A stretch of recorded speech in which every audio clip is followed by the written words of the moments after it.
Deuxième point, ça a été que le contrôle de Bush, nous, on a réussi à empêcher plusieurs fois, mais enfin, les politiques ont une tendance générale à ça. Il va revenir, Valls va, dans 3 mois, nous proposer d'empêcher les étudiants étrangers de venir une fois encore. C'est-à-dire que régulièrement, tous les ministres de l'Intérieur, de droite ou de gauche, disent « Attendez, tous ces étrangers, ces immigrants qui viennent là… » En France, 50% des thésards sont étrangers.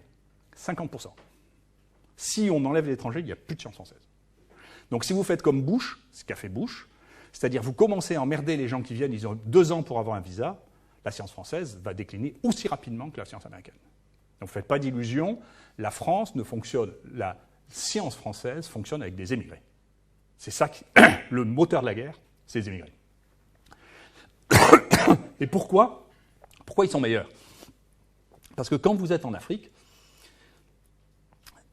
si vous voulez maîtriser votre destin, vous n'avez pas 36 000 solutions.